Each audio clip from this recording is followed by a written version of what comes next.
തരമാറ്റിലാണെങ്കിൽ ആദർശ് തൻ്റെ കമ്പനിയിൽ ഇപ്പോൾ നടന്നുകൊണ്ടിരിക്കുന്ന ആ വലിയ ഓഫറിനെ കുറിച്ചൊക്കെ പറയുന്നൊരു കാഴ്ച കാണാനായിട്ട് കഴിയുന്നുണ്ട്, സാധിക്കുന്നുണ്ട്.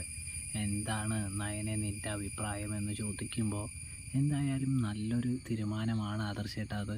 അങ്ങനെ ചെയ്യുമ്പോൾ കൂടുതൽ കസ്റ്റമേഴ്സിനെ നമ്മളുടെ അടുത്തേക്ക് ആകർഷിക്കുമെന്നൊക്കെ നയന പറയുന്നത് കാണാനായിട്ട് കഴിയുന്നുണ്ട്. ഇതുകൂടാതെ തന്നെ ഒരു പ്രധാനപ്പെട്ട കാര്യം നിന്നോട് ചോദിക്കാനുണ്ട് എന്ന് പറഞ്ഞുകൊണ്ട് തന്നെ നമ്മുടെ നയനയുടെ അടുത്ത് ആദർശ് ചോദിക്കുന്നുണ്ട്. നീ ഇതിന് സത്യസന്ധമായി തന്നെ ഉത്തരം പറയണമെന്ന് പറഞ്ഞുകൊണ്ട് നന്ദുവും അവന്തികയും വിവാഹ നിശ്ചയത്തിനും വിവാഹത്തിനും നിനക്ക് എതിർപ്പുണ്ടോ എന്ന് ചോദിക്കുന്നത് കാണാനായിട്ട് കഴിയുന്നുണ്ട്, സാധിക്കുന്നുണ്ട്. ഇതേസമയം നയന ആദർശിനെ ഞെട്ടിച്ചുകൊണ്ട് ഒരു തീരുമാനം പറയുന്നത് കാണാനായിട്ട് കഴിയും, സാധിക്കും പ്രേക്ഷകർ.